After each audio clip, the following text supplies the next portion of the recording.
Ang kwento ni Tomby. Ang kwentong ito ay hango sa totoong buhay.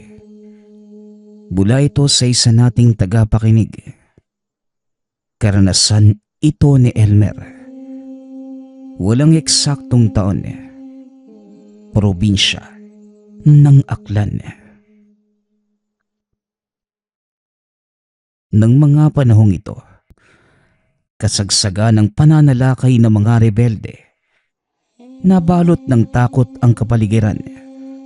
Paroon paritot ang mga militar at maya-mayang nagkakaroon ng engkwentro, lalo na sa mga kabundukan. Nasa edad 15 si Elmer na mga sandaling yun. Nasaksihan ng binata ang karahasang dulot ng digmaan kontra sa mga rebelde. Mariing sinuyod na mga sundalo ang kabundukan para mahuli lamang ang mga taong lumalaban sa gobyerno. Dito nakilala ni Elmer ang isang taong may kakaibang kakayanan. Kakahupa pa lamang ng operasyon ng mga sundalo, sunod-sunod na sasakyan ang dumaan sa kalsada. Karga ang mga sugatan at bangkay ng kapwa sundalo at rebeldeng nakipagbakbakan sa kabundukan. Dako, eto na naman ang mga sasakyan. Mukhang marami-rami ang napatay ng berdugo. Wika ni Tatay Regal. Berdugo tay? Sino naman po yung tinutukoy mo? Mga sundalo at rebelde ang nagbakbakan sa kabundukan. Tugon ni Elmer. Nakatira ang mag-ama sa paanan ng bundok kung saan madalas magsagupaan ang mga rebelde. Medyo malayo naman ito, kaya hindi rin sila nangangambang baka matamaan ng bala mula sa magkabilang panig.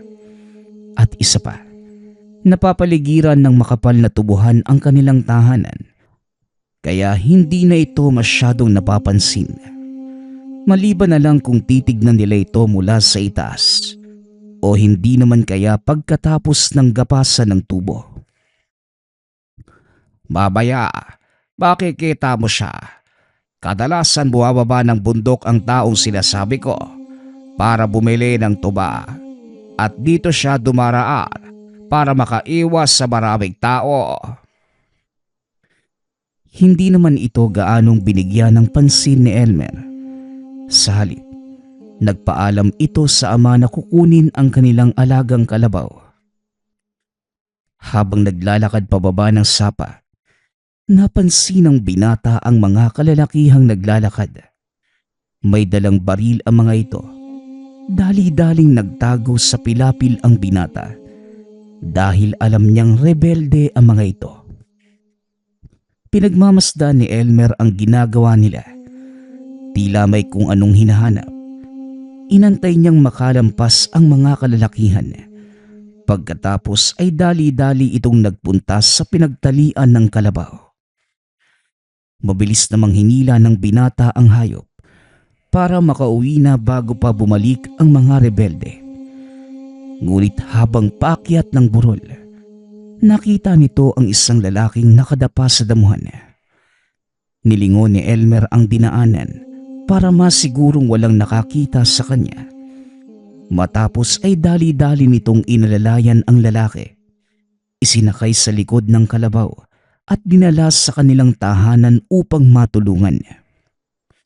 Nagulat pa si Mang Regal nang makita ang lalaki.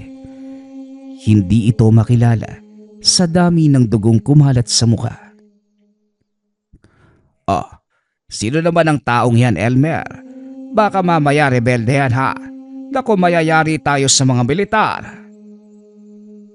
Mukhang hindi naman tay. Wala namang palatandaan rebelde. At isa pa, wala din siyang armas. Siguro nadamay lang sa engkwentro ang taong ito. Dahil malayo sa bayan, pinili nitong ipatawag ang albularyo sa baryo, si Tatang Serino. Habang hinihintay ang pagdating, nilinis muna ni Mang Regal ang katawan ng lalaki.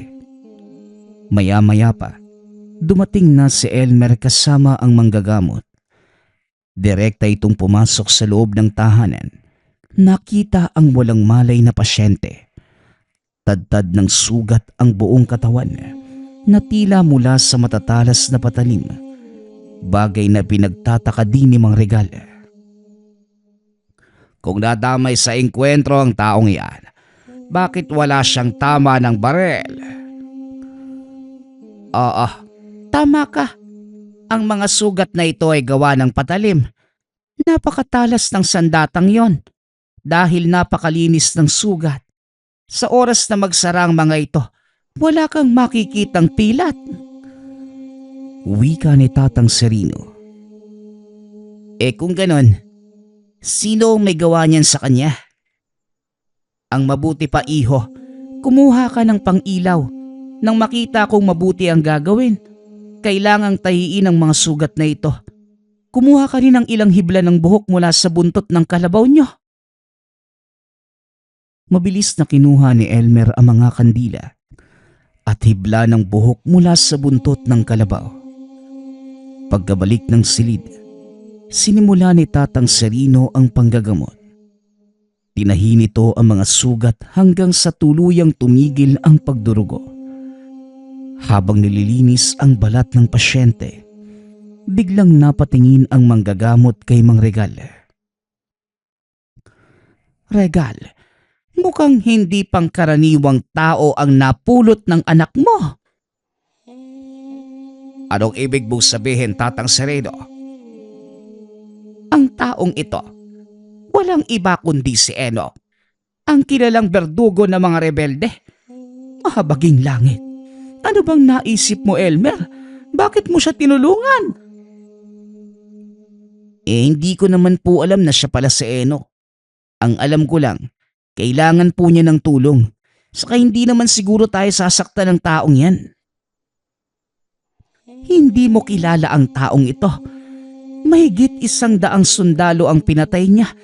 Yan ang usap-usapan sa kabisera. At kasalukuyan siyang pinaghahanap ng mga sundalo. Bago ko makita yung taong yan, napansin ko yung grupo ng mga rebelde sa sapa na parang may hinahanap. Mabuti na lang at hindi nila ako napansin. Kung pinaghahanap siya ng mga sundalo, malamang ganon din yung kanyang mga kasamahan. Tama ka, Elmer. Kaya delikado kung may makakaalam ng kinaroroonan ng taong ito. Tatang Sereno, pwede bang wag mo nang sabihin sa iba ang tungkol rito? Ba't syempre naman, ako ang gumamot sa kanya at sa oras na malaman ng mga sundalong tinulungan ko ang taong ito, paniguradong pati ako mapapahamak. Sasabihin ko na lang sa asawa ko na naghilot ako ng nabaling binti ng kalabaw. Matapos gamutin ng pasyente, nagpaalam na itong aalis. Ngunit napakalakas ng bagsak ng ulan, kaya hindi ito nakatuloy. Hanggang sa inabot na ng gabi ang manggagamot sa tahanan nila Elmer. Dahil nabalot ng kuryosidad, kinuha nito ang pagkakataon para tanungin si Tatang Serino tungkol kay Enoch. Alam mo, iho, matagal ko nang kilala ang taong yan. Ang totoo, mag-aaral ko siya. Pero pakiusap, huwag mo ding sabihin sa ibang tungkol rito, ha? Ang mga malalaman mo at sikreto ko, maging si Enoch. Nagsimula na itong magkwento. Ayon sa matanda, mabuting tao si Enoch nung nagsisimula pa lamang itong magsanay sa ilalim ng pagtuturo. Maraming natulungan si Enoch gamit ang mga natutunang kakayanan, hindi lamang sa panggagamot, kundi maging sa pang-araw-araw na buhay. Kinatatakutan si Enoch dahil sa kakayanang hindi tabla ng bala. Maging ang mga rebelde at militar, umiiwas sa tuwing makikita nilang naglalakad si Enoch sa daan. Walang sino man ang nagtatangkang gumawa ng masama sa kanilang lugar. Dahil sa oras na malaman ito ni Enoch, hindi ito nagdadalawang isip na parusahan ang taong yun. Depende sa bigat ng kasalanan kung minsan ay pinuputulan niya ng kamay o hindi naman kaya ng buong braso ang mga taong nahuhuling magnakaw. At kapag nakapatay naman, kamatayan din ang ipinapataw nitong kaparusahan. Hindi magawang pigilan ng mga otoridad si Enoch dahil maging sila walang kalaban-laban sa taglay nitong kakayanan. Ilang beses nang tinambangan ng mga militar, ngunit walang nagawa ang mga ito. Bagaman sugatan, hindi nila nagawang mahuli dahil na din sa taglay nitong bilis. Bakit naman po siya pumanig sa mga rebelde, Tatang? Sa palagay ko, hindi pumanig sa mga rebelde si Enoch. Ang totoo, walang nakakaalam na nandito pa siya sa baryo. Hindi ko rin alam kung sino ang nakalaban niya. Siguradong higit na mas malakas kaysa sa kanya. Napuruhan siya ng husto. Pero sa pagkakakilala ko kay Enoch, bukas lang unti-unti nang hihilom ang sugat niya. Kaya mas makakabuti kung dito na lang ako magpalipas ng gabi. Sige po, Manong. Sasabihan ko na rin po si tatay para makapaghanda na ng hapunan.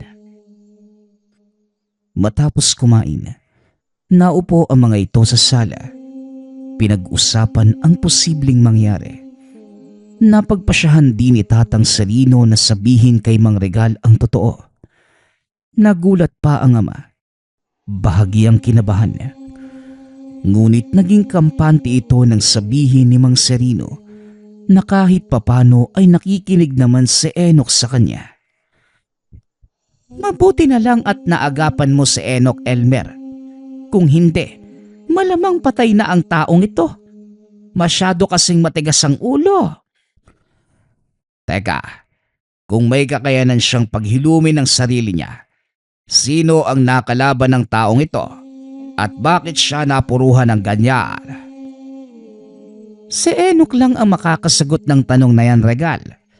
Antayin natin siyang magising. Elmer, makakabuti siguro kung maghahanda ka ng lubid. Talian mo ang paa at kamay ni Enoch para na din sa kaligtasan nating lahat. Ang akala ko ba nakikinig sa iyo ang taong ito? Nako, Tatang Sereno, parang pinagsisisihan ko na ang pagtulong ni Elmer kay Enoch ka. Oo, nakikinig siya sa akin, pero hindi ko siya kayang pigilan sa oras na magising siya. Nanatiling gising ang mga ito. Unti-unti nang kumikilos si Enoch. Kagaya ng sinabi ni Mang Serino, kinabukasan ay nagkamalay na ito. Enoch, nadidinig mo ba ako? Mabuti naman at nagising ka na. Ano, kumusta ang pakiramdam mo? Hindi na itinali pa ni Elmer ang mga kamay at paa ni Enoch. Dahil kahit nagkamalay na ito, nangihina pa din ang lalaki. Tatang Serino, kayo pala yan. Nasaan ho ako? Nandito ka sa bahay ni Regal. Nakita ka ng anak niya na walang malay sa gilid ng tubuhan. Halos patay ka na ng madatnan ko. Pasalamat ka at malayo-layo ang ospital sa baryong ito. Kung hindi, baka nasa pangangalaga ka na ng otoridad. Ano bang nangyari, Enoch? At paano kang napuruhan ng ganyan? Ang mga sundalo, may kasama silang aswang. At dahil hindi kinaya ng kasamahan ko ang pwersa ng kalaban, nagsipagtakbuhan sila. Naiwan ako nakikipagsagupaan pa. Sa palagay ko, sinadya nila ang lahat para ipaligpit ako. Mga traidor. Kung ganon, ang nangyaring engkwentro sa kabundukan nung nakaraang araw para iligpit ka. Anong ibig mong sabihin? Aswang? Paano nangyari yon? Babaya mo na tanungin ang mag-aaral mo. Ang mabuti pa, umigop ka muna ng mainit na sabaw, Enoch, para tuluyang manumbalik ang lakas mo. Maraming salamat sa inyo, Mang Regal, at sa anak mo. Malaki ang utang na loob ko sa kanya. Wika ni Enoch habang pilit na itinatayo ang sarili. Huwag mong pilitin ang sarili mo, Enoch. Masyadong malalim ang sugat mo sa tiyan. Maaari itong bumuka. Ano ba ang gamit na sandata ng kalaban mo at nagawa kanyang sugatan ng ganyan? Kagaya nga po ng sinabi ko, Tatang, aswang po ang nakalaban ko at may tangan itong mutya na bumasag sa kabal at kunat ko. Paanong nagkaroon ng aswang sa hanay ng mga militar? Hindi naman nagsasalita si Elmer. Pinakikiramdaman lamang ito ni Enoch. Hindi kasapi ng militar ang aswang na yon. Sa palagay ko, kinontrata lang din siya para ibang tapat sa akin. Kaya salamat sa anak mo dahil nagawa ko pang mabuhay. At sa oras na magkita kami ulit, sisiguraduhin kong siyang mamumulot ng bituka sa lupa. Nanatili ito sa tahanan nila Elmer sa loob ng mahabang panahon. Bagaman magaling na ang mga sugat, pinayuhan ito ni Tatang Serino na manatili muna sa lugar hanggat hindi pa humuhupa ang tensyon sa kabundukan. Tama si Tatang Serino mo, Enoch. Walang sino man ang maghihinalang nandito ka dahil wala namang pumupunta rito. Siya nga pala. Maya-maya lang uuwi na si Elmer. Inutusan ko siyang lumuwas ng bayan para magbenta ng mga alaga naming manok. At pagkarating ng anak ko, siya na muna ang makakasama mo rito. Sa loob ng ilang araw, kailangan kong puntahan ang aming palayan sa kabilang baryo. Gagapasin na ito at kailangang may magbabantay roon. Kinahapunan, dumating na si Elmer. Kinausap ito ng ama tungkol sa pananatili ni Enoch. Ikaw na muna ang bahala sa panauhin natin, anak. Tulungan mo siyang linisin ang mga sugat niya. Lalo na sa likod. Pahihirapan siyang abutin ng mga yon. Sige po, tay. Ako na pong bahala. Kinabukasan, maagang umalis ang matanda. Habang nagsisibak ng kahoy, nagulat ang binata dahil dinampot ni Enoch ang isa pang palakol. Tinulungan siya nito. Nako, Manong, di ka pa pwedeng gumawa ng mabibigat na bagay. Sariwa pa yung ilan sa mga sugat mo. Baka bumuka yan. Huwag mo kong alalahanin, bata. Magaling na ang mga sugat ko. Saka isa pa, nakakaburyong na maupo lang sa loob ng bahay. Siya nga pala, hindi pa ako nakakapagpasalamat sa pagliligtas mo sa akin. Salamat ha. Kung hindi dahil sa'yo, malamang pinagpipiestahan na ako ng mga bulate sa lupa. Nako, wala po yun, Manong. Masaya po ko na nung balik na yung lakas nyo. Ano na po yung susunod nyong gagawin? Kagaya ng sinabi ni Tatang, mananatili muna ako rito at magpapalamig. Pero pagkatapos, hahanapin ko yung aswang na yon at pupugutan ko mismo ng ulo. Medyo nakakatakot ito kapag nagsasalita. Ngunit nararamdaman ni Elmer na mabuti itong tao.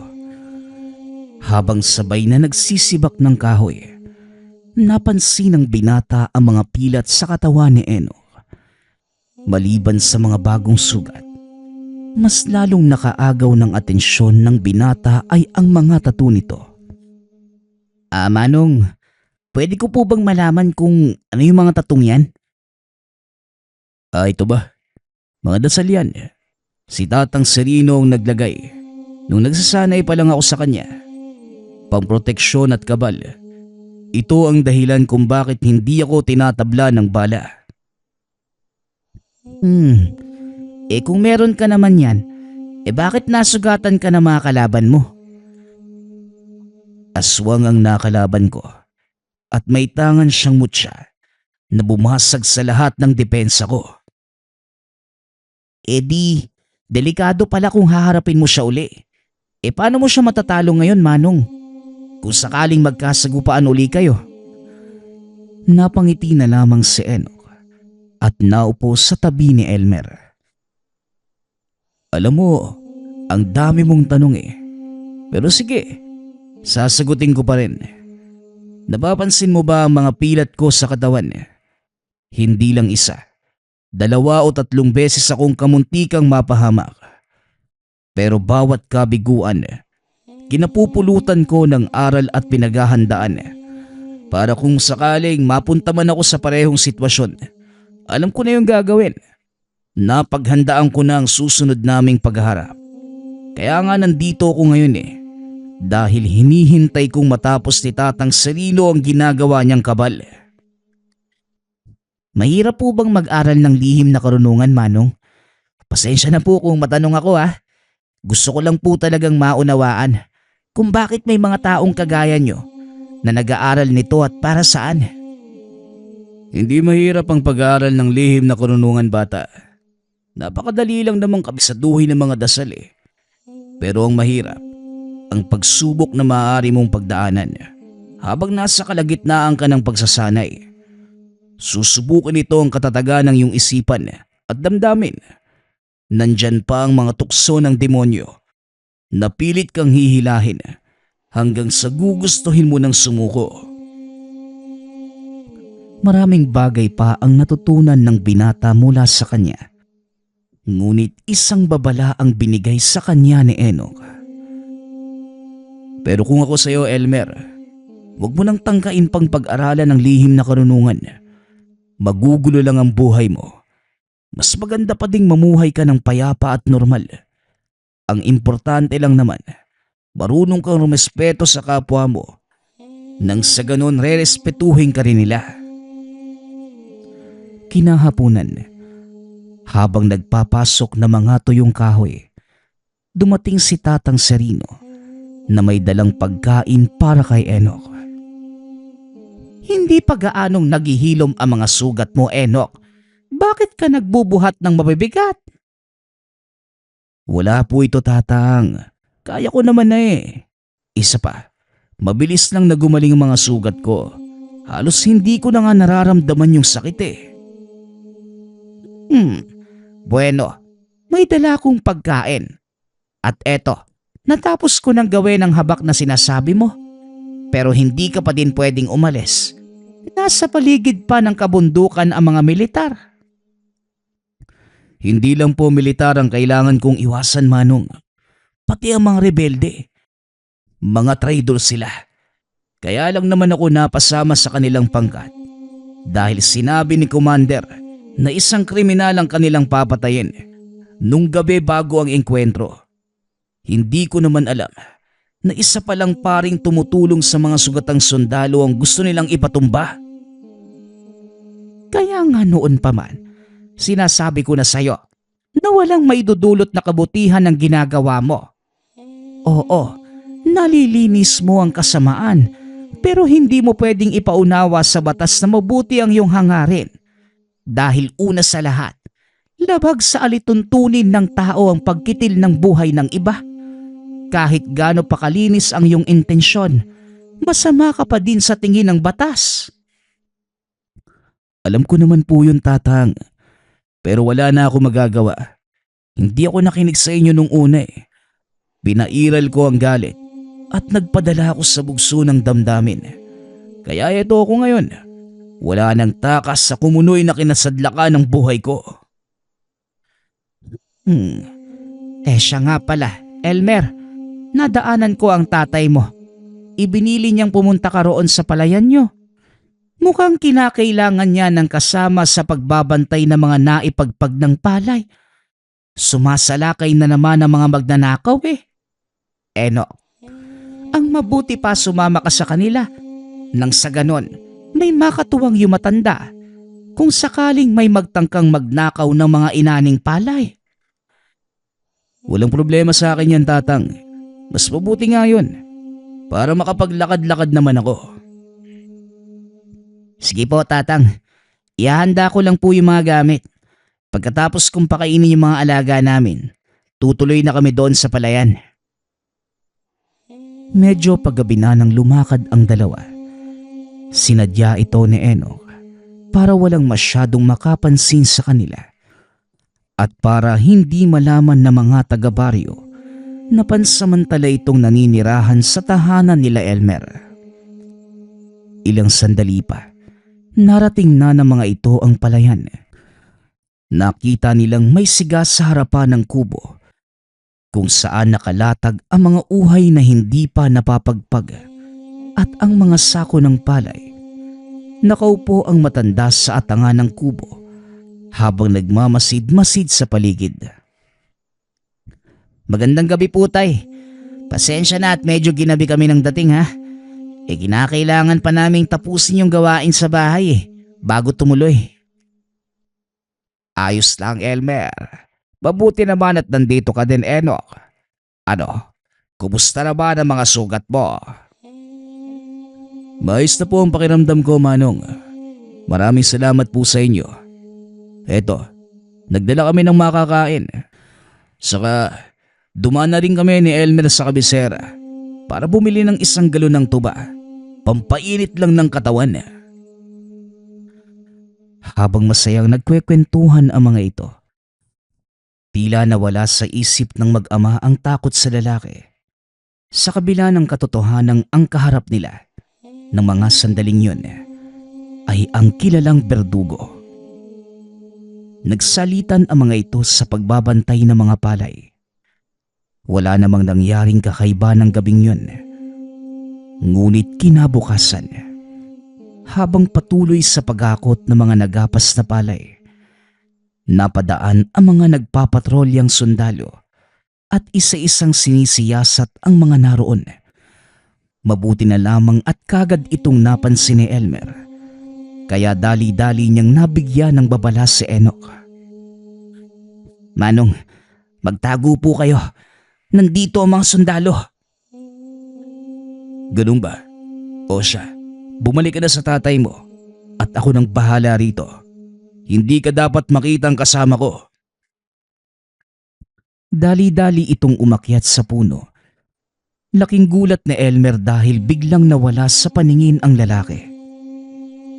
Tanggalin niyo mga takip sa inyong muka. May hinahanap lang kaming tao. Wika ng isa sa mga sundalo. Napansin ni Elmer na may kasamang sibilyan sa pangkat nito.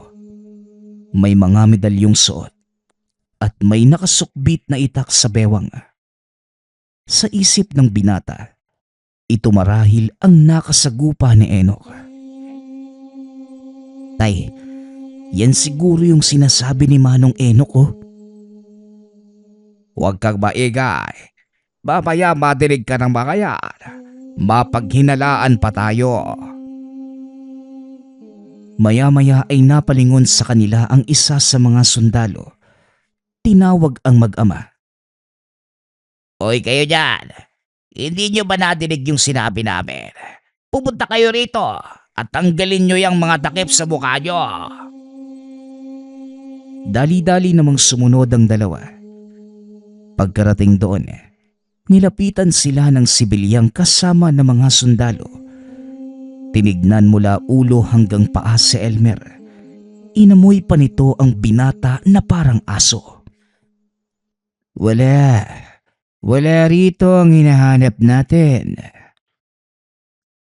Ngunit patuloy itong nakatitig kay Elmer. Nakahinga lamang ng maluwag ang mga tao at nagpatuloy sa pagtatrabaho nang magpasya ang mga sundalong umalis na sa lugar. Nang masiguro namang wala ng panganib, dali-daling bumaba ng puno si Enoch at nilapitan ang mag-ama. Manong, pasensya na kayo pero hindi po tayo pwedeng umuwi sa bahay niyo. Ang taong kasama ng mga sundalo, siya po mismo nakasagupa ko.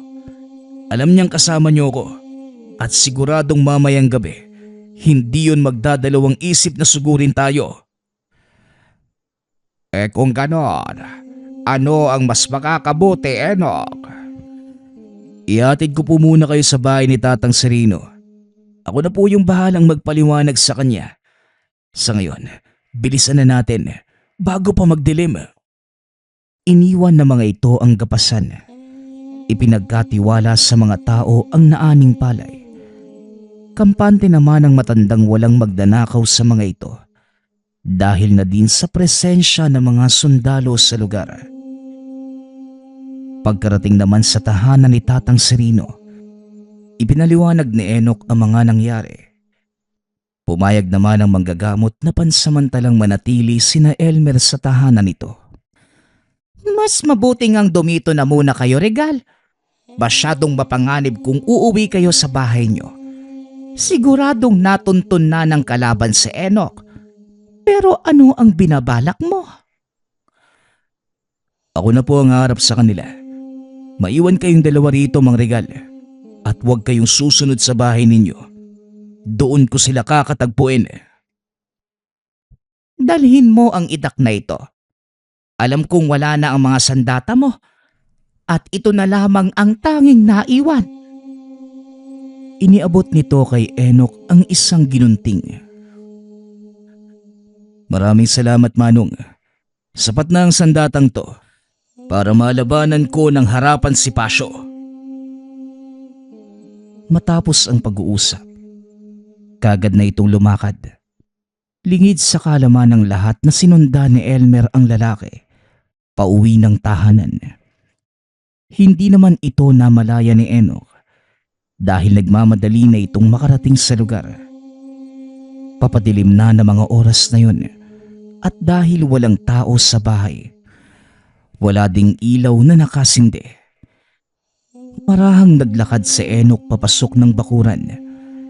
Naupo ito sa atangan ng tahanan. Nagmasid naman sa malayo si Elmer dahil gusto nitong makita ang labanan sa pagitan ng aswang at ng berdugo. Ilang oras na ang nakalilipas, ngunit wala pa ring dumarating na kalaban. Halos makaidlip na si Elmer sa kinuupuan. Tadtad na din ng kagat ng lamok ang braso at binti. Ngunit hindi siya pwedeng gumawa ng ingay dahil malalaman ni Enoch na naroon siya sa lugar. Sa kasamaang palad, habang nagmamasid, isang lalaki ang biglang naupo sa tabi ng binata at nagsalita. Alam mo bang masama ang makiusyoso? Yan ang problema sa inyong kabataan. Mahilig kayong sumuway sa mga bilin sa inyo. Hayan tuloy, napapahama kayo. Wika ng lalaki. Hinawakan ito si Elmer sa braso. Binitbit papunta kay Enoch. Napatayo naman si Enoch nang makita ang binatang kasama ni Pasyo. Elmer, anong ginagawa mo rito? Hindi ba't sinabi kong huwag kang susunod? Pasyo, bitawan mo si Elmer. Wala siyang kinalaman dito. Walang kinalaman. Kung hindi dahil sa kanya, wala na sana akong problema ngayon. At dahil tinulungan ka ng binatang ito, damay na din siya sa kaguluhan. At ikaw ang may kasalanan kung bakit siya mamamatay. Ako ang kalaban mo, kaya ako ang harapin mo. Huwag kang duwag na nagtatago sa likod ng mga inosente. Ako pa ngayon ang duwag matapos mong pagpapatayin ng mga kapatid ko. Wala silang kalaban-laban, Enoch. Inihagis nito sa sulok si Elmer. Hinarap si Enoch. Binunot ng lalaki ang kanyang sandata. Naglakad papunta sa kalaban. Walang pagdadalawang isip na sumugod si Pasyo. Kitang-kita ni Elmer ang matatalas nitong kuko at ang nagliliwanag na mata ng kalaban. Hindi ito makapaniwalang nasa harap niya ang isang totoong aswang. Patuloy na pinanood ng binata ang labanan. Nasaksihan ito kung paanong kumilos si Enoch. Sa nakikita ko, Mukhang nanumbalik na ang kapangyarihan ng kabal mo.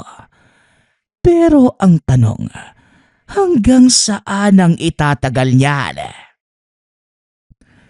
Hindi na ito kagaya ng nauna at sapat na ang taglay na bisa ng kabal na to para matalo ka. Huwag kang masyadong magpapakampante. Hindi ka pa din ba nadadala? Tignan mo ang nangyari sa'yo sa nakaraang laban. Para kang karneng tinadtad. Kung hindi ka nailigtas ng... Teka, nasa na ang kasama mo? Iniikot nito ang tingin sa paligid. Kinuha naman ni Enoch ang pagkakataon para usalin ang dasal pang sa bulag at nang ibaling ng kalaban ang tingin sa kanya, wala na ito sa kinatatayuan. Samantalang si Elmer naman, nagtago sa likod ng malaking puno. Pinagmamasdan nito ang kilos ni Pasio at napagtanto na wala itong kakayanang bumasag ng sabulag. Maya-maya pa ay napasigaw ito. Bumuluwak ang dugo mula sa likuran. Nilingon nito ang pinagmula ng atake, ngunit wala itong nakikita. Mukhang hindi mo kayang basagin ang bertud ng hunyango. Alam ko na ang kahinaan niyong mga aswang, Pasio. Sa hinaba-haba ng panahong nakakalaban ko, mga kalahi mo, napag-aralan ko ang bawat detalye ng lakas at kahinaan niyo. Kaya asahan mong pagkatapos nito, isusunod ko naman ang mga natitira mong kalahi. Hindi pa rin malaman ni Pasio kung saan ang gagaling ang boses, hanggang sa muling sumalakay si Enoch. At sa pagkakataong yun, isang malaking hiwa sa dibdib naman ang binigay nito, dahilan para mapaluhod si Pasio at tuluyang manghina. Walang hiya ka. Anong ginawa mo sa katawan ko? Bakit hindi ako makagalaw? Ang ginunting na ito, inilubog sa dugo ng babaeng usa. Alam kong lason yun para sa inyo. Unti-unti nitong pahihinain ang pisikal mong lakas hanggang sa tuluyang maparalisa ang mga lamang loob mo. Dahan-dahang ding hihinto ang tibok ng puso mo na parang may kung anong pumipiga.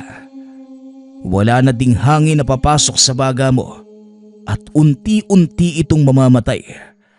Kasabay nun, ang pagsabog ng mga ugat sa utak mo dahil hindi na nakakababa ang dugo mula sa ulo mo. Maya-maya pa ay lumabas na sa ilong, tenga at mata nito ang dugo. Bigla na lamang itong natumba.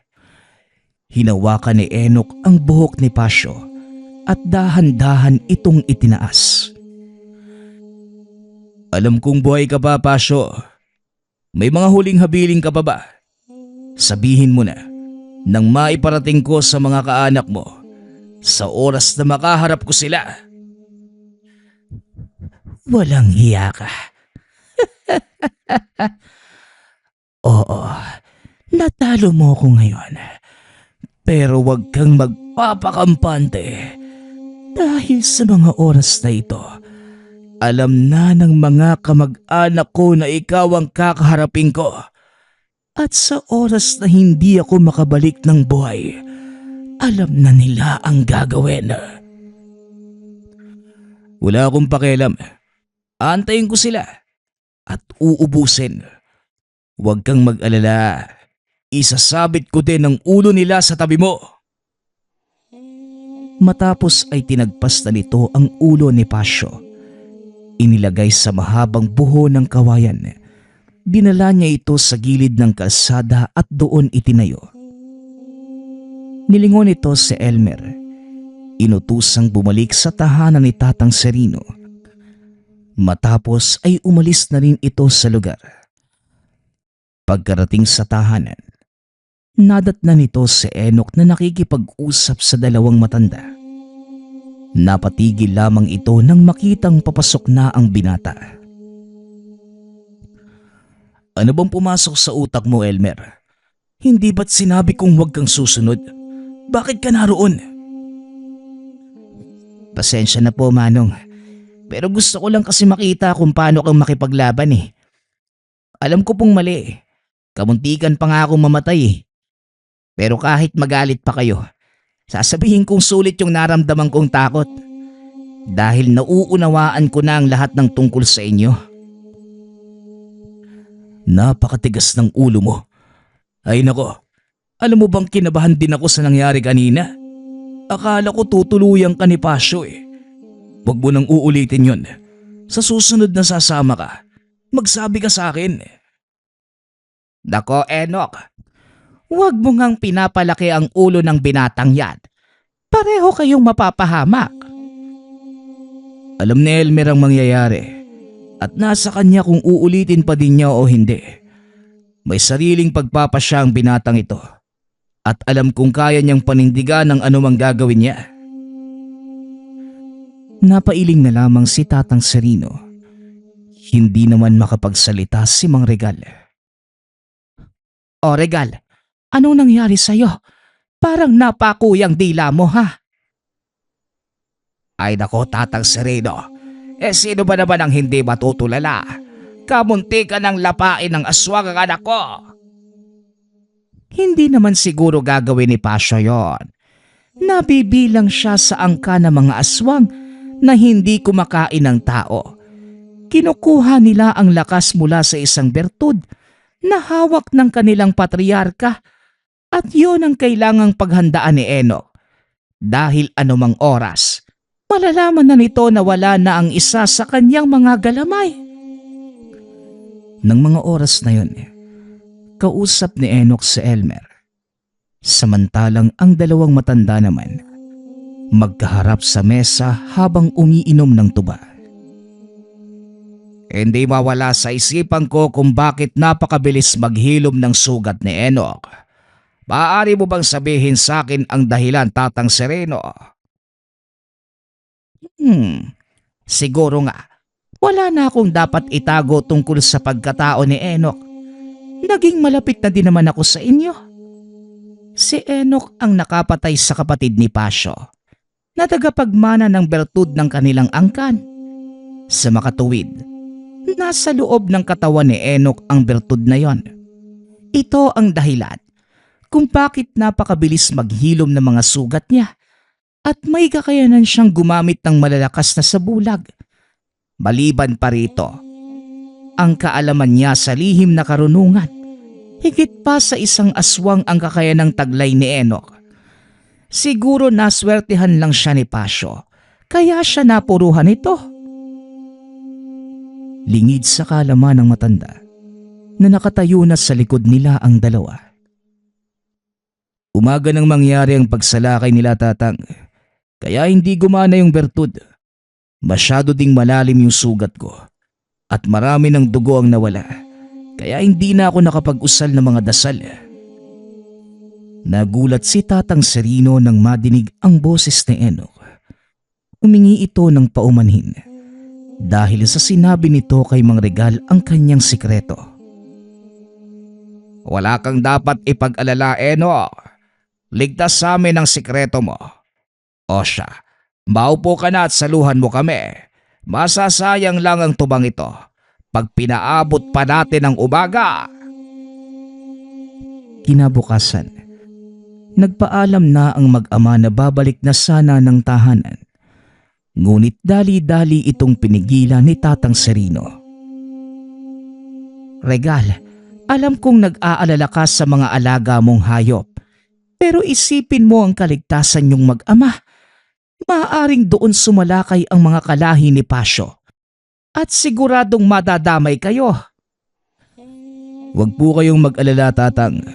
Sasamahan ko sila at ako na pong bahala. Mabuti naman kung ganon, Enoch. Tamang-tama, luluwas din ako ng bayan para puntahan ang anak ko. Sige na't humayo na kayo bago pa kayo abutan ng dilim. Habang nasa daan, napansin ni Elmer na wala na ang inilagay na ulo ni Pasyo. Kinuha na siguro ng mga taga-baryo yung ulo ni Pasyo, no?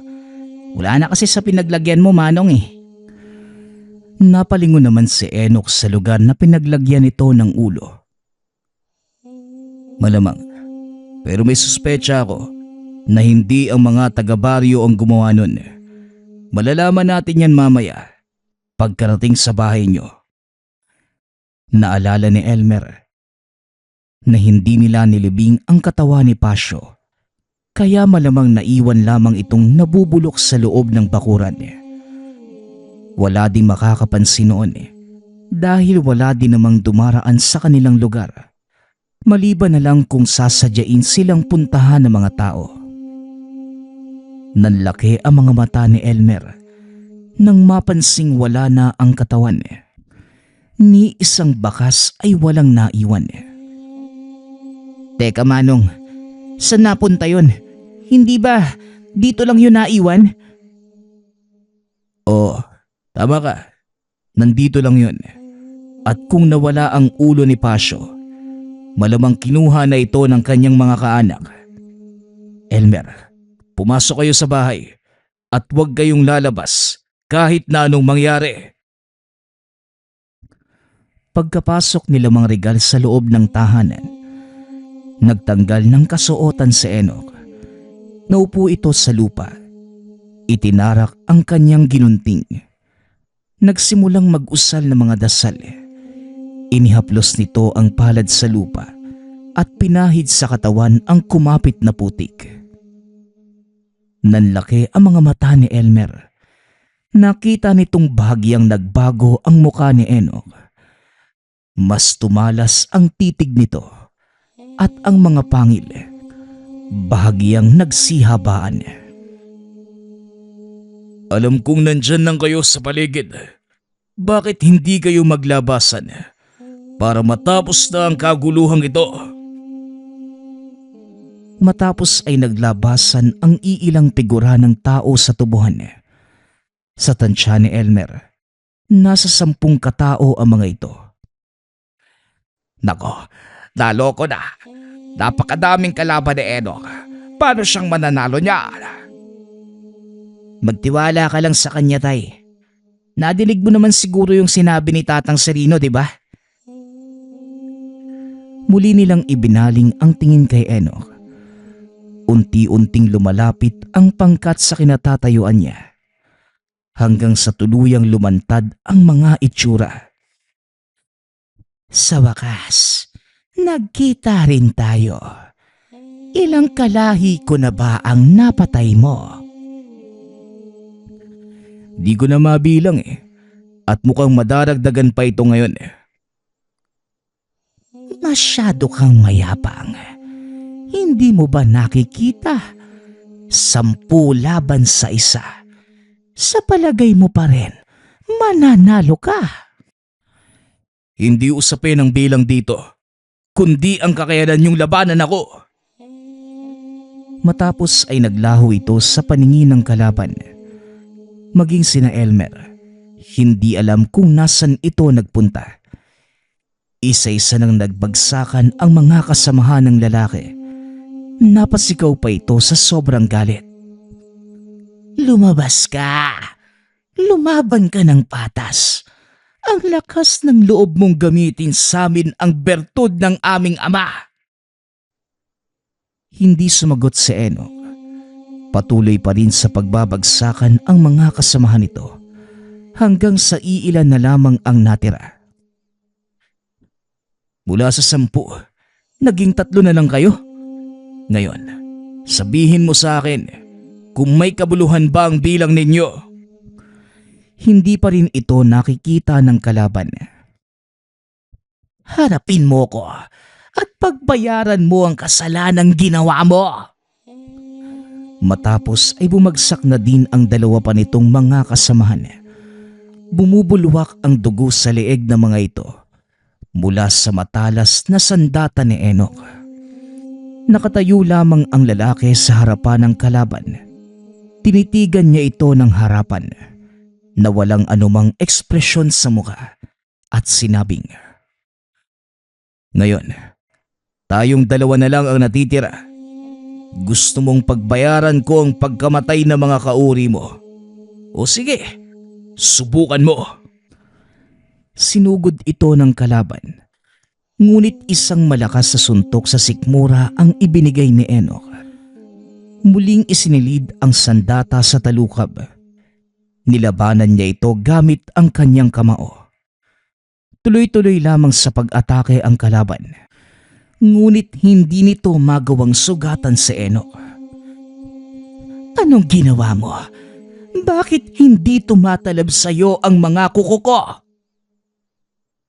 Natuto na ako sa mga nakaraang kong karanasan.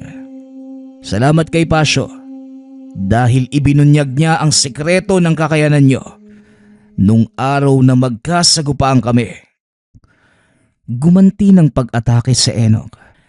Sa bawat pagtama ng kamao sa katawan ng kalaban, ay siya namang pagbuluwak ng dugo sa bunganga nito.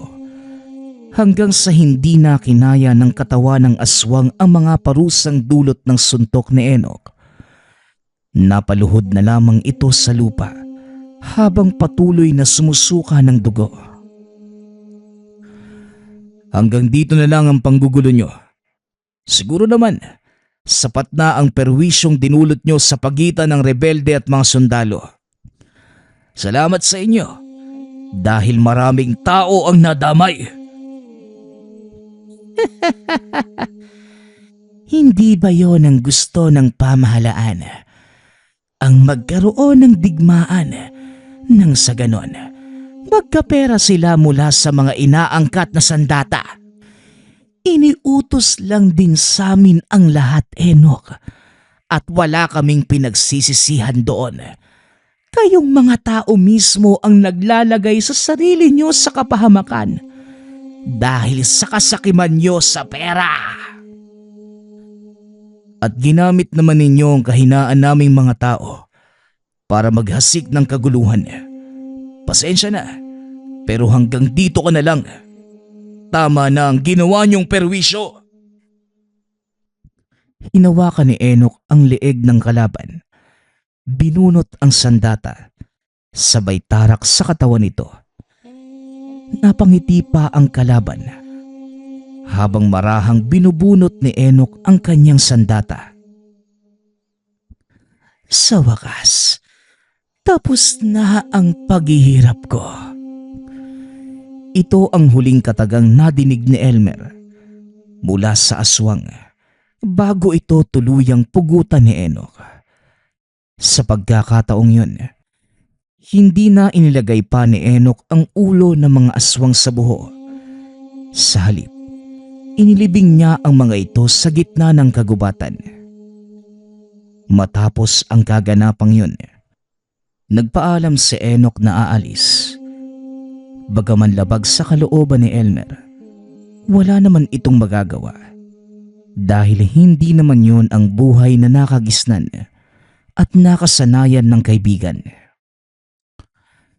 Huwag kang mag-alala, patuloy pa din naman akong bibisita rito eh. Basta huwag ka lang magiging sanhi ng kaguluhan ha. Wala kang magiging problema sa akin, Elmer. Siguraduhin mo lang nadadalaw ka ha. Kung hindi, araw-araw akong iinom at magwawala sa baryo para lang magpakita ka. Ikaw, bahala ka. Tignan natin kung sinong magiging kahiya-hiya. Pero seryoso Manong, huwag mo sana kaming kakalimutan ha. Nandito lang yung bahay namin. Palaging bukas para sa'yo. Maraming salamat, Elmer. Malaki ang utang na loob ko sa inyong magama at habang buhay ko itong tatanawin. Matapos ang pag-uusap na yon, hindi na muling nagpakita sa Enoch sa baryo. May ilang nakapagsabing napatay ito sa engkwentro. May ilan ding nagsasabing nakita nila itong pagala-gala sa syudad. Walang siguradong impormasyon tungkol sa totoong nangyari kay Enoch. Ngunit para kay Elmer, mananatiling buhay ang alaala ng kaibigan, lalo na ang mga aral na iniwanan nito sa kanya. Sa kasalukuyan, naninirahan na si Elmer sa Maynila kasama ang pamilya. Paminsan-minsan ay umuuwi naman sila ng probinsya upang bisitahin ang puntod ni Mang Regal at Tatang Serino. At sa tuwing nagpupunta sila sa lugar, hindi maiwasan ni Elmer na maalala ang mga kaganapan ng mga panahong nakasama niya ang taong kinatatakutan sa baryo. Nagpapasalamat nga pala ako sa lahat ng sumusuporta sa ating channel. Nawa ay patuloy niyong suportahan at pakinggan ang ating mga kwento. Hanggang sa muling pakikinig. Paalam.